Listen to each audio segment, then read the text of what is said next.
Clara nunca imaginou que uma sala de espera pudesse parecer tão pequena e, ao mesmo tempo, tão cheia de possibilidades. As cadeiras de plástico formavam uma pequena arquibancada de ansiedades. Mulheres com bolsas apertadas no colo, revistas amassadas, o som sereno do ventilador tentando competir com o ruído dos próprios pensamentos. Ela apertava uma ficha entre os dedos, o papel escorregando levemente sob a pressão do polegar. O número piscou na tela e o mundo encolheu naquele instante. Apenas aquele corredor, aquela porta e o som distante da recepção. O cheiro era o mesmo de sempre, desinfetante, um perfume de hospital que se misturava ao aroma de café vindo de um balcão mais abaixo. Clara tentou respirar devagar, contar até 10, essas pequenas estratégias que a acalmavam quando a timidez apertava. Aos 27 anos, ela já havia aprendido a conviver com a sensação de estar sempre um passo atrás das conversas, com os pensamentos que chegavam devagar demais para acompanhar uma resposta. Hoje, no entanto, havia uma camada extra de apreensão. Não por medo do exame em si, mas por vulnerabilidade, por uma sensação antiga de que, ao expor o corpo ao olhar alheio, estaria expondo também as partes que mais queria manter intactas. Quando a porta se abriu e uma enfermeira chamou seu nome, Clara sentiu o peito contrair. O corredor era curto, iluminado por luz fria. Ele entrou na sala com a tranquilidade de quem sabe o caminho. Alto, cabelos bem cortados, um paletó que caía com naturalidade nos ombros. Não o tipo de descrição que ela faria com facilidade, porque raramente permitia que detalhes a afetassem. Mas havia algo no modo como ele se apresentou que rompeu o espaço entre profissionalismo e humanidade. Era o olhar direto, porém sereno, a voz baixa o suficiente para não invadir sua privacidade, mas firme o bastante para transmitir competência. Olá, Clara. Eu sou o Dr. Daniel Reis. Pode se acomodar, eu vou explicar cada passo, disse ele, com um leve sorriso que não parecia forçado. Ela assentiu, palavras se embaralhando. As mãos dele, quando estendeu a prancheta para ela assinar, eram firmes, calmas. Não havia pressa, havia cuidado. Durante o exame, ele manteve a postura que se espera de um médico. Explicou o que faria, pediu permissão, pausou quando ela parecia insegura. Em nenhum momento seus gestos invadiam algo além do necessário. Seu tratamento era técnico e humano ao mesmo tempo. Aquela mistura rara que devolve dignidade ao paciente. Antes de ela se vestir, ele disse algo simples, quase banal, que ficou com ela o dia inteiro. Se em algum momento você se sentir desconfortável, me diga. Respeito seu ritmo. Era uma promessa profissional, mas carregada de uma gentileza que Clara sentiu como uma mão segurando a dela no escuro. Saindo do consultório, o corredor lhe pareceu diferente. O ar era mais leve, como se a sala tivesse dissipado algo que nem sabia que carregava. Lá fora, o sol cortava a calçada em faixas douradas. Clara caminhou sem rumo, os sapatos batendo no asfalto. Pensou em voltar para a livraria onde trabalhava. Era um refúgio feito de páginas e capas, um lugar onde as palavras eram amigas e perguntas não precisavam de respostas imediatas. A timidez funcionava melhor entre livros. Ali, ela podia escorregar para trás das estantes e aparecer apenas quando se sentisse preparada. No caminho, as cenas pequenas iam se colando à sua memória. O tom de voz dele quando agradeceu pela confiança, a maneira discreta como ajeitou um quadro na parede do consultório, o simples fato de ter dito seu nome com atenção. Ela sabia que essas coisas isoladas não significavam romance, eram traços de humanidade, mas sentimentos nem sempre obedecem à razão. No rosto de Clara, algo mudou. Um rubor que subiu do pescoço às bochechas, tão passageiro quanto um trem que atravessa uma cidade. Não sabia por que se sentia assim. Talvez porque há encontros que desenham possibilidades antes mesmo de sabermos o que faremos com elas. Quando bateu à porta da livraria, foi recebida por um familiar cheiro de papel. Ana, a colega que sempre a chamava pelo apelido, levantou o olhar do balcão com um sorriso cúmplice. "Tudo bem? Você parece outra pessoa?" disse Ana, empilhando 2 livros com a destreza de quem arruma a vida em prateleiras. Clara deu um sorriso que tentou soar natural. Ana já conhecia seus silêncios, sabia quando não forçá-la a falar. Consulta, só isso, respondeu ela, colocando os óculos na ponta do nariz para fingir concentração. O turno passou entre pedidos online, trocas de recomendações literárias e clientes que comentavam a previsão do tempo como se fosse um verso. À tarde, Clara foi até o pequeno café ao lado para beber algo quente antes de voltar à livraria. O lugar tinha mesas de madeira gastas e luminárias que jogavam luz amarelada sobre xícaras e capas de romance. Ali era um microcosmo de segurança. A barista sabia o pedido dela, a música era baixa, as cadeiras convidavam a sentar e ficar por horas. E foi nesse cenário, com o vapor de café criando desenhos efêmeros acima da caneca, que ele apareceu de novo. Ela ouviu pela janela primeiro, uma figura que lhe soou familiar como um nome recém-escrito encontrado em um livro antigo. Ele estava sozinho, com um livro de bolso entre as mãos, o rosto concentrado como alguém que, mesmo no meio do dia, busca silêncio. Clara sentiu uma mistura de surpresa e uma pontada de vergonha. Não gostava de ser observada, e agora se pegava encarando alguém que conhecia apenas de um ambiente impessoal. Ele levantou os olhos, e o encontro do olhar foi breve, mas suficiente para que um sorriso se desenhasse em seus lábios.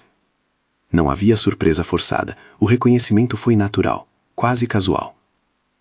"Bom dia", disse ele, aproximando-se com a discrição de quem não quer invadir. "Bom dia", respondeu Clara. A voz saiu mais afinada do que esperava. O horário estava cheio, havia clientes, a barista manuseava a máquina de expresso com destreza. Ele se sentou numa mesa próxima, sem transformar o encontro em um evento. Perguntou o que ela tomava, como se estivesse interessado no hábito e não em detalhes pessoais.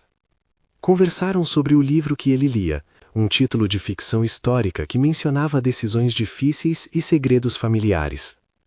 Ele falava com conhecimento, não com afetação. Suas palavras vinham medidas, sem pressa, explicando uma passagem como quem compartilha um prazer. Houve espaço para sorrir, para a troca de olhares que duravam uma respiração a mais do que o costume. Quando ele comentou algo sobre a livraria, como se tivesse passado por ali antes, talvez por acaso, Clara sentiu um calor que vinha não do café, mas de estar vista sem pressa, sem julgamentos. A conversa foi leve, pontuada por alguns silêncios confortáveis. Ele perguntou sobre seu trabalho, e ela respondeu com a cautela de quem dá pequenas ofertas. Não havia flerte explícito, havia isso sim uma curiosidade respeitosa. Antes de se despedir, ele deixou um cartão sobre a mesa, do consultório, como uma formalidade, e com um tom que não exigia mais do que uma possibilidade, disse: "Se algum dia quiser conversar fora do consultório, sem pressa, estarei por aqui, sem compromisso." Clara guardou o cartão como quem guarda um bilhete solto entre as páginas de um guia de viagem.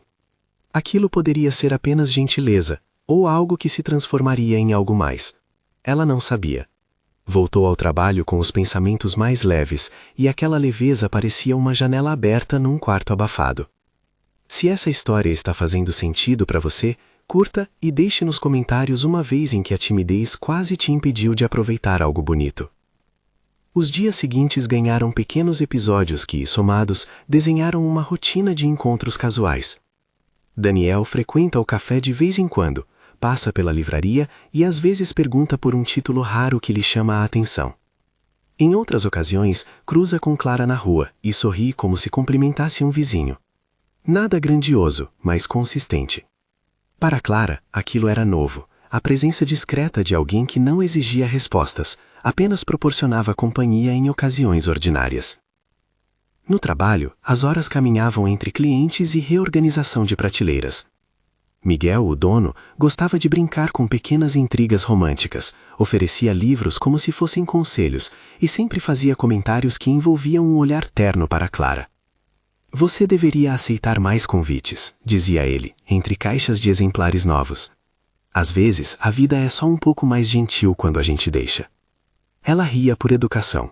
O que Miguel não sabia, ou escolhia não comentar, era que a gentileza vinha com uma ressalva: o medo de ser mal interpretada. Clara crescera ouvindo histórias sobre interesses disfarçados, sobre duras avaliações sociais.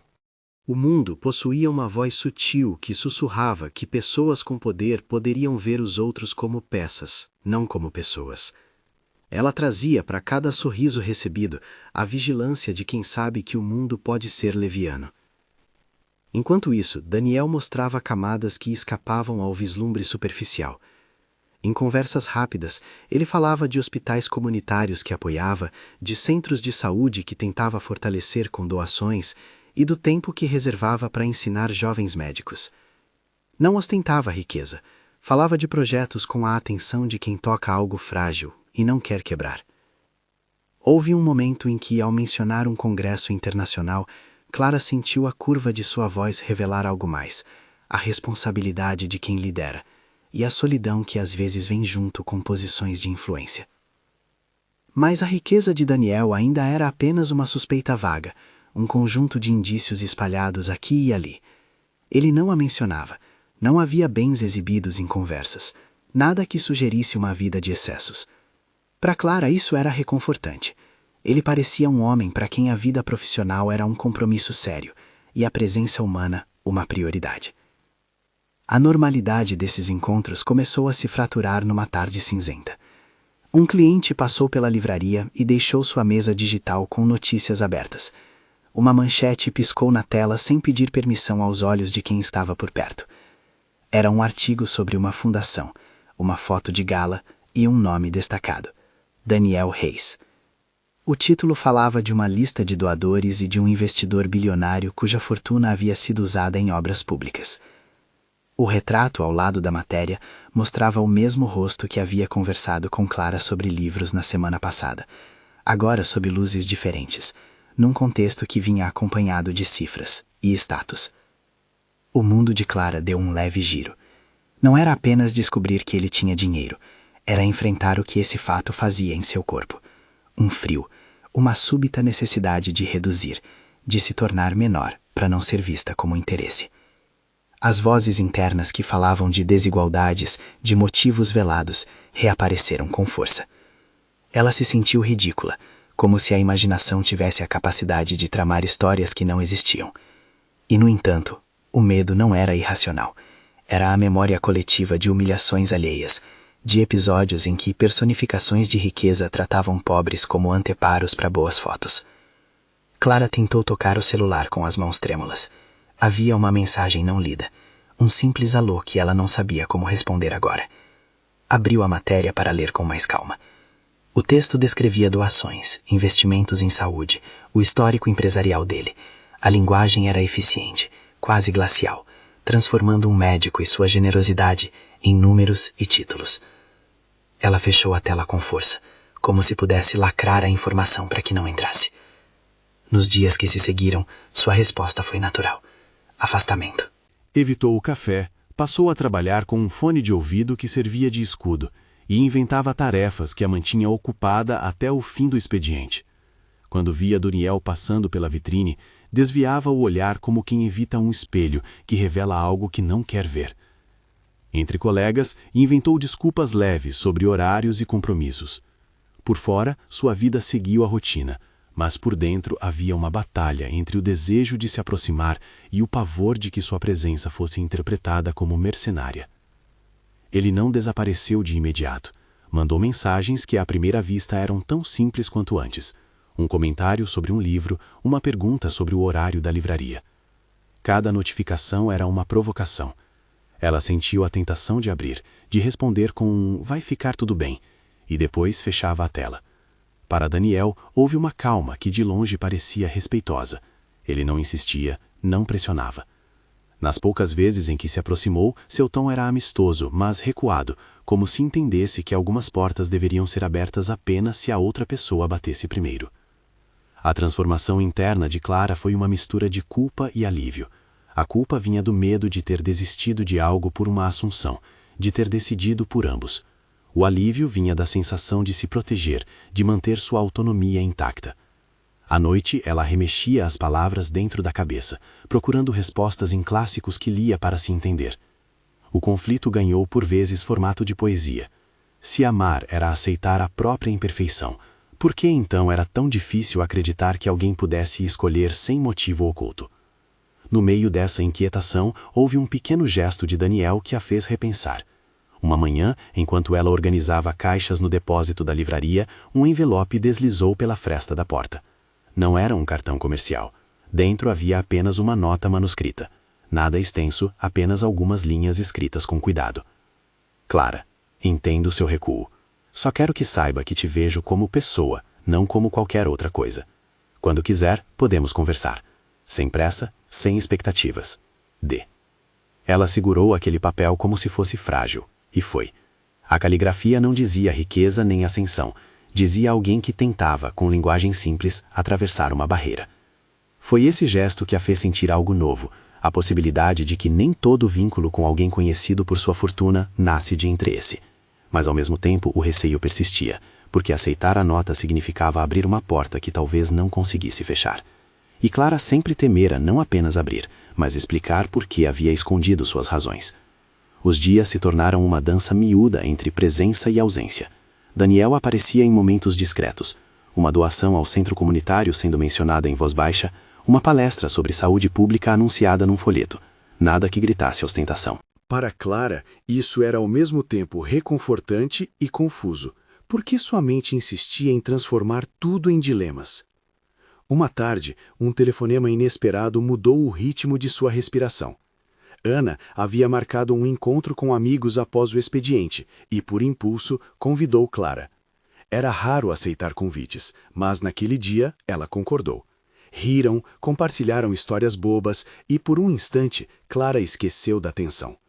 A vida podia ser assim, uma sequência de minutos que não precisavam ser minados por interpretações. Enquanto caminhava de volta para casa, pensou no que desejaria ouvir de Daniel se resolvesse confrontá-lo. Queria sinceridade, queria palavras claras sobre suas intenções. Não queria ser transformada em outro item na lista de aquisições de alguém poderoso. Mas também, de alguma forma, ansiava por um gesto que provasse que, sobre a superfície da fortuna, havia humanidade. Porém, a existência tem uma tendência a testar decisões. Numa manhã de fim de semana, ao procurar um livro sobre escrita criativa na prateleira de lançamentos, Clara sentiu um turbilhão de olhares ao perceber que alguém a observava da porta. Era Daniel, mais uma vez com um livro na mão, desta vez evidentemente escolhido com cuidado. Ele acenou, e seu sorriso foi recebido com a mesma reserva de sempre. Algo naquela naturalidade voltou a desconstruir as defesas que ela havia erguido. "Posso?" perguntou ele, apontando para o espaço vazio ao lado dela. Ela hesitou, as mãos ocupadas com capas e títulos, a voz presa. Mas havia curiosidade também, uma força mansa que às vezes empurra os mais hesitantes. Permitindo-se, Clara inclinou o corpo numa afirmação silenciosa. Conversaram sobre literatura, sobre autores que descreviam sentimentos com a precisão de um bisturi que não corta, apenas mostra camadas. Ele fez perguntas que não exigiam revelações íntimas, mas que investiam em detalhes simples, o tipo de conversa que cria afinidade sem forçar entrega. Havia uma leveza ali que tranquilizava. Daniel parecia interessado em conhecer o mundo dela, as coisas que ela gostava, as pequenas coisas que a divertiam, sem, no entanto, querer possuir. No entanto, o jornalismo social e o imaginário coletivo fazem seu estrago. A cada novo tropeço, a insegurança retomava terreno. O problema de Clara não era apenas o fato de sua vida ser modesta frente à dele, era o reflexo que via nos outros. Como reagiriam as pessoas ao saberem que ela convivia com um nome destacado em listas de grandes doadores? E, mais importante, como reagiria a ela mesma? Numa tarde de chuva, tomando folheto de proteção sobre a marquise da livraria, Clara viu uma fotografia que selou sua decisão. Era uma imagem do mesmo jantar de gala, postada por alguma coluna social. Ele estava ao lado de uma mulher com um vestido longo, sorriso brilhante. Na legenda havia um comentário sobre networking e aparições. Clara sentiu o chão sumir por um instante. Não era apenas ciúme ou frustração. Era a confirmação de que o universo de Daniel incluía cenas que ela não fazia parte. Ela se pegou imaginando como se encaixaria ali, entre brancos, sorrisos e protocolos. E a resposta veio clara e dolorosa. Talvez não se encaixasse. Naquela noite, resolveu recuar. Deletou mensagens, evitou o café, inventou ocupações. A timidez fez-se proteção. E quando se trancou em seu pequeno apartamento, notou como as paredes pareciam maiores. Fechou as persianas, desligou as luzes e deixou o silêncio se instalar, tentando ouvir o próprio pulso, conseguir distinguir o que era medo do que era decepção. Do outro lado da cidade, Daniel recebeu a notícia do silêncio dela com uma calma que não se confundia com indiferença. Ele notou o afastamento e, ao invés de insistir, enviou uma mensagem curta que não pedia respostas. Entendo. Respeitarei seu espaço. Se precisar, estarei por perto. A mensagem não ofendia nem implorava. Era um direito dela, e ele o reconhecia. Na manhã seguinte, Clara pegou o metrô em direção ao trabalho. As estações passavam como quadros lentos desenrolando uma cidade que não pedira sua opinião. Sua mente revisitava as últimas semanas como quem revê cenas de um filme melancólico. Havia momentos em que desejava confrontá-lo, perguntar com franqueza sobre a intenção por trás de suas palavras. Em outros, queria simplesmente desaparecer naquela multidão anônima e nunca mais ser vista. Quando a porta giratória do metrô a expeliu para a luz fria da rua, Clara sentiu a ansiedade se convergir num peso físico no peito. Um cansaço que vinha do esforço de manter uma postura que não era inteiramente sua. Era uma fadiga antiga, acumulada por noites em que, em silêncio, comparava a própria vida com imagens que a mídia e os outros construíam. Ainda assim, havia no corpo dela uma resistência. Não queria ser reduzida ao papel de vítima de seus próprios medos. Queria decisão. Queria clareza. Ela atravessou a rua rápido demais, o coração martelando sobre a roupa como se tentasse escapar. Ao dobrar a esquina que levava ao café, viu uma cena que não esperava. Ele estava ali, parado sobre a vitrine, olhando para dentro, como se procurasse por algo que não necessariamente o pertencia. Ao notá-la, sorriu com a gentileza habitual. Não lhe ofereceu explicações nem pediu desculpas. Fez um gesto curto, quase imperceptível, como quem reconhece que as coisas eram maiores do que ambos. Clara fez uma escolha naquele segundo. Em vez de atravessar e encontrar um rosto que poderia derrubar suas barreiras, virou-se e caminhou em outra direção. O mundo da cidade abria caminhos e portas. Ela escolheu uma que levava para longe do olho público daquele momento. Sentiu as pedaladas do próprio julgamento interno, um coro de recomendações que a empurrava para ambos os lados. Não ceda, não fuja. A tarde se arrastou entre prateleiras e caixas, e a decisão de não responder, por hora, parecia natural. No entanto, ao fechar a loja, uma notícia pequena, cotidiana, alterou novamente sua respiração. No mural de comunicações da livraria, alguém havia colado um recado sobre um evento beneficente no Centro Cultural, e havia, em letras menores, uma foto reconhecível. Era ele, apoiando uma causa. A nota pedia voluntários. Clara leu sem saber se queria rir ou chorar. Era como se a própria cidade fosse incapaz de separar as esferas: trabalho, caridade, pessoa. Ela deixou o cartaz onde estava e saiu. A noite vinha com um frio que cortava, e ela apertou o casaco ao redor do corpo como se pudesse se proteger não apenas do vento, mas também da incerteza. No caminho para casa, passou por uma vitrine onde, encostado, um homem folheava um livro de fotos. Não era Daniel.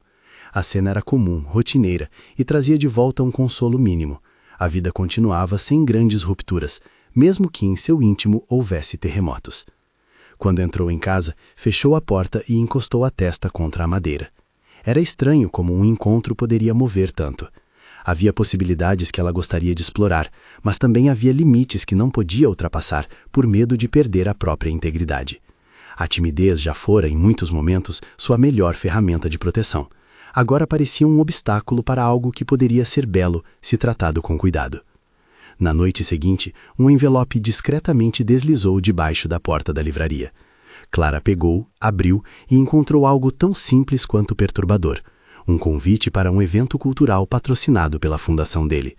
Não era um convite pessoal, estava impresso em letras formais, mas para ela foi como receber um bilhete de uma peça cujo roteiro não compreendia. Queria ir? A resposta veio em ondas contraditórias. Medo e curiosidade se revezavam. A decisão de permanecer distante começou a mostrar rachaduras. Pequenos contratempos no coração a faziam questionar se havia tomado a atitude certa. A própria voz que havia pregado a cautela agora sussurrava: e se você tivesse abandonado algo antes mesmo de conhecê-lo? Tal dúvida era, para Clara, uma trava apertada que servia para lembrá-la de que escolhas carregam consequências e que não há garantias. Ainda assim havia forças externas. Comentários alheios, olhares nas redes sociais, as imagens que narravam quem Daniel era. Um homem de influência com poder e fama. O mundo pedia que ela se posicionasse. Ele, por sua vez, manteve-se silencioso, respeitando o espaço que ela reclamara. Havia uma promessa não verbal ali. Ele não forçaria a porta trancada. E foi nesse limiar, entre um desejo de abrir e o medo de ser reduzida a uma interpretação, que Clara se viu na encruzilhada que transformaria tudo. Havia escolhas que só podem ser feitas quando sabemos quem somos. Havia portas que se abrem apenas quando nos sentimos prontas. Ao dobrar a esquina que levava ao apartamento, Clara, pela primeira vez em semanas, sentiu o peso de não ter respondido. A ficha de indecisão caiu no seu colo como um objeto frio. A tensão cresceu. Ela sabia que, se seguisse evitando, poderia perder a chance de conhecer alguém por quem tinha uma inclinação genuína. Por outro lado, a ideia de inserir-se no mundo de poder e etiquetas sem entender as intenções a deixava inquieta. Havia ainda outro fator, a necessidade de proteger a própria autonomia, de garantir que qualquer relação acontecesse fora do contexto clínico, com consentimento e clareza total. E então, como quem não controla mais o corpo que carrega, Clara saiu de casa naquela noite com passos que a levaram não à livraria, nem ao café, mas à rua onde a cidade pulsa de forma mais crua. Precisava caminhar. O ar fresco bateu no rosto e as luzes dos postes desenhavam trilhas no asfalto molhado pela chuva que começara a cair. Havia uma urgência no caminhar, uma vontade de se mover para longe do peso das decisões. Ao dobrar uma esquina, viu, refletido numa vitrine, sua própria expressão. Olhos arregalados, jaqueta molhada, a respiração curta. Um carro passou, projetando sombras que alongaram seu corpo. Ela sentiu um cansaço físico, uma sede que tinha pouco de física e muito de emocional. Havia dias que a resistência sucumbia e a cidade, impiedosa, continuava a girar. E então, sem aviso, o corpo respondeu ao excesso. As pernas perderam a firmeza por um segundo que se estendeu demais. Tudo ficou lento. Clara tentou alcançar uma parede, segurar-se num corrimão, mas foi como se parte de si se desligasse. O mundo virou um mosaico de fragmentos. Passos de pedestres ao longe, o brilho de um sinal, o sopro de ar que vinha de um beco. O coração martelou mais rápido e ela sentiu que a pressão no peito era uma onda que vinha de dentro para fora. O chão a recebeu primeiro como surpresa, um susto íntimo que interrompeu qualquer raciocínio. Havia ruídos indistintos acima, vozes se aproximando. Em algum ponto, algo tocou sua mão de forma prática e decidida. A mão de um homem que estava ali, entre sombras e luz, com a expressão de quem, ao ver alguém cair, não calculava ganhos, apenas agia. Não era a hora de conclusões. Havia apenas o concreto frio e depois a presença. A mão que a ajudou a sentar não testou limites, apenas ofereceu auxílio. Clara abriu os olhos com a visão turva e encontrou um rosto que, naquele momento, era conhecido e inteiro. Daniel estava ali, não como manchete, não como título, mas como alguém que deixou o próprio caminho para verificar se a outra pessoa estava bem. O mundo, por um instante, reduziu-se ao som de respirações e a passos apressados. Pessoas se aglomeravam, oferecendo ajuda, telemóveis emergiam como pequenos faróis. E no centro daquela cena, Clara percebeu uma verdade complexa. A vida insiste em obrigar escolhas não planejadas. O corpo que cansou exigia cuidados imediatos. A cabeça que desejava controle precisava lidar com o fato de que, por ora, não era ela quem determinava o ritmo. Ela sentiu, ao lado, um peso de responsabilidade que não nomeava. Não era apenas a presença de um médico conhecido. Era a presença de alguém que, sem alardes, se colocou ali.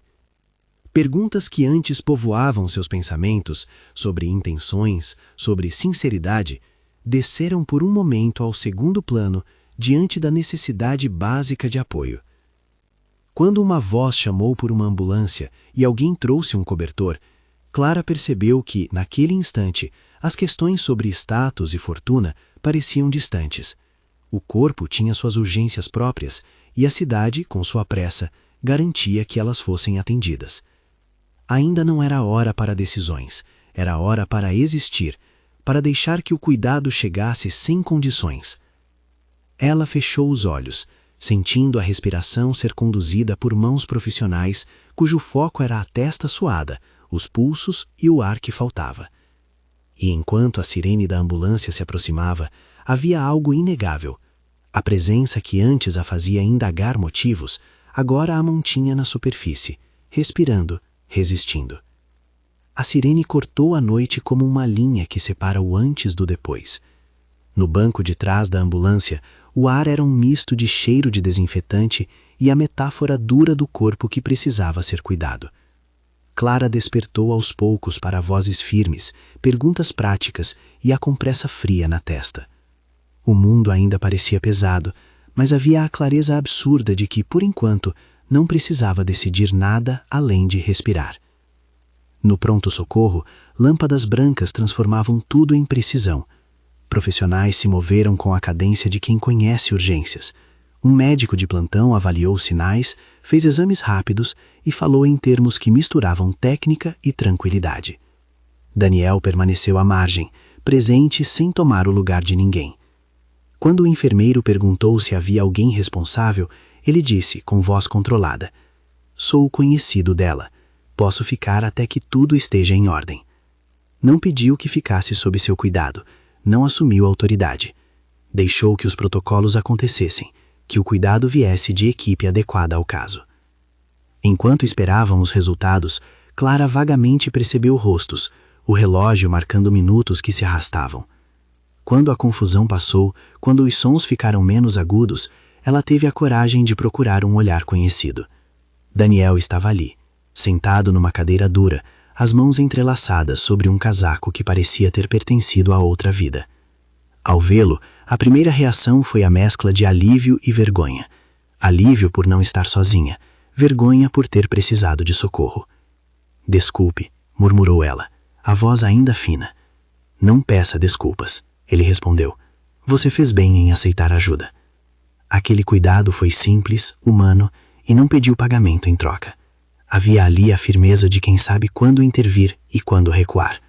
As horas seguintes confirmaram que o colapso era fruto de exaustão, de um corpo que vinha ignorando os sinais a tempo. Havia desidratação, falta de descanso prolongado e a necessidade de cuidar da questão emocional que se escondia sobre a superfície. O quadro não era grave a ponto de exigir internação longa, mas o médico de plantão recomendou observação e repouso por alguns dias, além de acompanhamento. Antes que pudessem tratar do resto, uma formalidade necessária se tornou pauta: a relação entre Daniel e Clara. O plantonista, atento ao protocolo, perguntou se o Dr. Reis seria o responsável pelo acompanhamento. Daniel sacudiu a cabeça sem hesitar.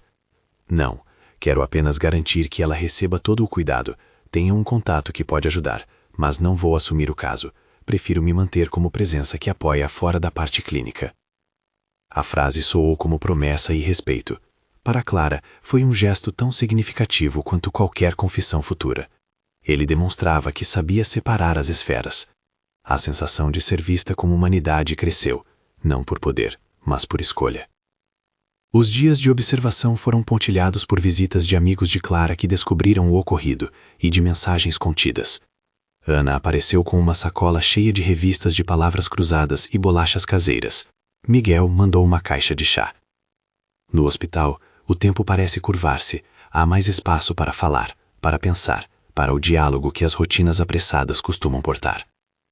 Quando despertou plenamente e foi informada de que poderia receber alta no dia seguinte, Clara sentiu aquela mistura de gratidão e receio que habitava seus últimos passos. A recuperação física vinha acompanhada de uma necessidade maior: falar, finalmente, sobre o que cada um sentia sem a sombra de mal-entendidos. À noite, depois das visitas, quando o corredor do hospital reduziu seu movimento a passos espaçados e o silêncio se tornou uma espécie de colo, Daniel sentou-se ao lado da cama. Não havia pressa. Havia a leve ansiedade de um homem que entendia o peso das palavras. "Eu deveria ter sido menos..." ele começou, buscando a palavra correta. "Presente?" ofereceu Clara, com um meio sorriso cansado. "Presente, talvez, e cauteloso também. Eu não queria que você se sentisse invadida." "Você não me invadiu", disse ela. "Só me assustei com o que não sabia como decifrar." Ele respirou fundo, como quem aceita uma verdade que não sabia formular. "Preciso que saiba uma coisa. Eu já tive experiências que me marcaram. Relacionamentos nos quais demorava a entender as verdadeiras motivações das pessoas. Acabei criando uma muralha que às vezes me faz recuar antes de sermos realmente vistos. E isso me deixou cínico sobre como os outros me enxergam, se por aquilo que sou ou por aquilo que tenho." Clara ouviu com atenção. Havia uma honestidade crua ali, sem dramatismos, apenas a descrição de uma cicatriz. Sua própria vulnerabilidade se fez presente, e ela contou, sem grandes floreios, o medo que sentira ao descobrir sua posição social. Falou sobre querer ser escolhida por suas qualidades, não por algo que pudesse ser comprado. A conversa foi um fio que desenrolou dúvidas e certezas. Em vez de prometer soluções grandiosas, eles trocaram definições. O que cada um considerava a respeito, quais eram os limites que não deveriam ser transgredidos, como identificar quando a confiança crescia de forma saudável. Daniel deixou claro que entendera que qualquer relação entre eles deveria nascer fora do contexto médico, e que, por sua vez, ele não faria mais nenhuma ação clínica relacionada à Clara. Garantiu que se comunicaria com a equipe apenas para assegurar continuidade de cuidado, mas que deixaria os tratamentos nas mãos de outro profissional. Isso não era um gesto teatral, era um pacto de ética e segurança emocional. O hospital serviu de cenário para confissões pequenas e potentes. Ele contou com voz baixa sobre a solidão que vinha com responsabilidades.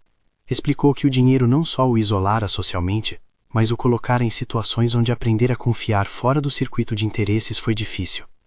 Falou das doações que apoiava por acreditar que resultados dependiam de pessoas, não de cheques, e de como aprender a reconhecer gestos autênticos em detalhes mínimos. Quem olha nos olhos, quem ouve sem buscar retorno imediato. Eu me apaixonei por trivialidades suas, admitiu ele num momento arriscado, com a franqueza de quem não sabia brincar com palavras. A forma como ajeita os óculos quando lê, o cuidado com os livros, as pausas que você faz antes de responder quando pensa se está sendo clara. Não é por isso que me aproximei. É só parte do que me fez querer continuar conversando. Clara teve a sensação de que algo dentro dela despedia as roupas da suspeita. Era uma confissão que não pedia nada além de ser escutada. Ela, por sua vez, falou dos sons de sua timidez e de como ela às vezes confundia gentileza com obrigação. A conversa os aproximou de um entendimento mútuo. Ambos carregaram cicatrizes. Ambos tinham medo de serem reduzidos a papéis. No fim da noite, antes que as luzes fossem apagadas por um cuidador, Daniel fez algo que não era simbólico por ostentação, mas por intenção. Colocou nas mãos dela um envelope com papel simples. Dentro, uma carta curta, escrita com cuidado.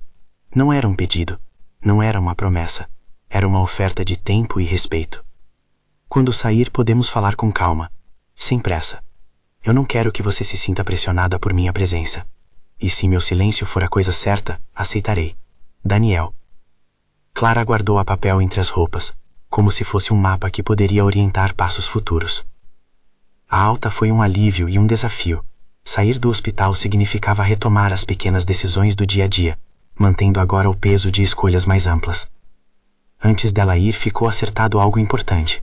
Daniel organizaria para que seu acompanhamento ginecológico fosse transferido para outro médico, alguém que ela pudesse escolher sem constrangimentos. Era mais do que cumprir uma formalidade. Era garantir que não houvesse ambiguidade enquanto os dois explorassem a possibilidade de algo além da amizade.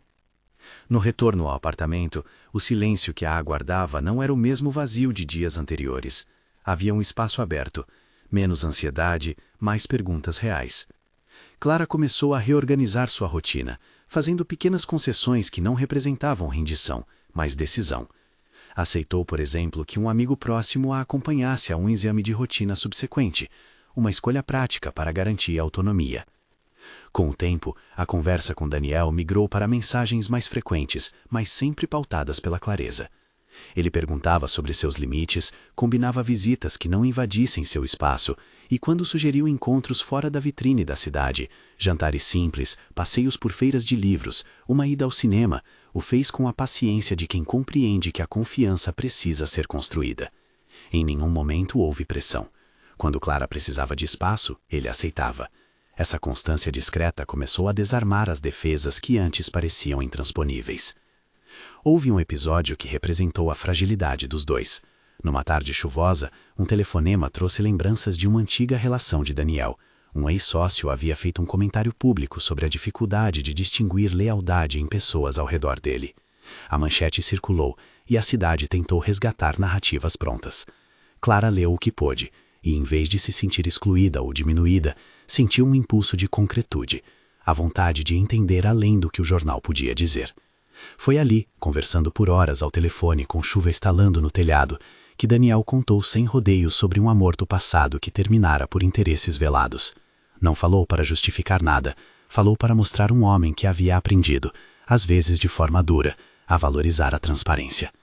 A revelação aproximou os dois, e aos poucos, Clara percebeu que as coisas aconteciam dentro de uma troca real. Quando ela dizia, hoje preciso de silêncio, ele respeitava. Quando ele admitia medo de ser mal interpretado, ela oferecia escuta. O relacionamento ganhou uma arquitetura própria, feita de pequenos contratos emocionais e de reciprocidade. Meses se passaram, a relação não foi linear. Havia cismas, testes de paciência e também risos fáceis. Em nenhum momento o dinheiro dele foi usado como munição. Pelo contrário, tornou-se irrelevante frente ao modo como escolhiam estar um com o outro. Daniel continuou envolvido em seus projetos filantrópicos, mas sem nunca permitir que isso definisse as conversas com Clara. Ela, por sua vez, manteve sua vida simples, o trabalho na livraria, as caminhadas, os cafés com amigos. A diferença social existia, mas foi manejada pela honestidade. Conversaram sobre como se sentiam em jantares formais, sobre o que esperavam de festas e o que desejavam evitar. Ambos aprenderam que a igualdade num relacionamento não depende de posses, mas de respeito mútuo e reconhecimento das fragilidades. Em um dia que não tinha nada de especial, uma manhã clara que cheirava a pão fresco da padaria ao lado da livraria, Daniel sugeriu que passassem no café, onde tudo, de certo modo, havia começado. Clara aceitou. Um gesto pequeno que carregava todas as reticências dos meses anteriores. O lugar estava quase vazio. A luz do sol entrava pelas janelas grandes e desenhava no tampo das mesas um mapa de risos antigos. Ele pediu a bebida favorita dela, pediu a que ela não se sentisse pressionada, e foi ajeitando as palavras como quem ajusta um livro na estante. Tem uma coisa que eu queria te pedir, disse ele, com um cuidado que fazia parecer que segurava um objeto frágil. Clara sorriu curiosa, lembrando de todas as formas que se imagina um pedido, desde um convite para uma viagem até uma declaração elaborada. Nada, no entanto, a preparava para a forma como ele continuaria. Eu sei que nada disso aconteceu do dia para a noite. Sei também que por princípios e por tudo que vivemos, não quero que minha posição seja um peso para você. Por isso, antes de qualquer coisa, quero te perguntar se você aceita estar comigo, não pela minha conta bancária, não pelo nome, mas por quem você é. Se disser sim, quero fazer isso com responsabilidade, pedindo que a gente caminhe junto, com clareza, sem pressões, sempre com respeito às nossas histórias.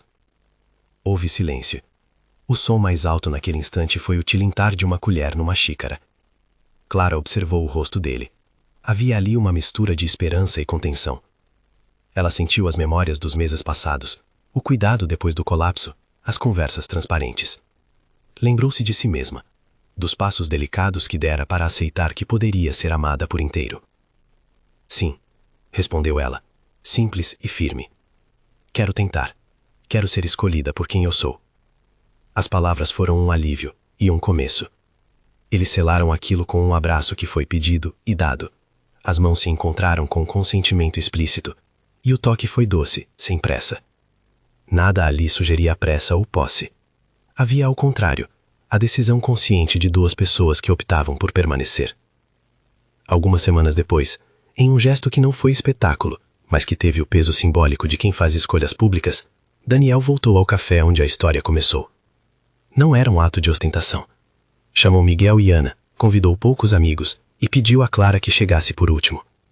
Com a voz que já conhecia os tons precisos da revelação, ajoelhou-se. Não como quem exige resposta, mas como quem oferece um compromisso simples e profundo.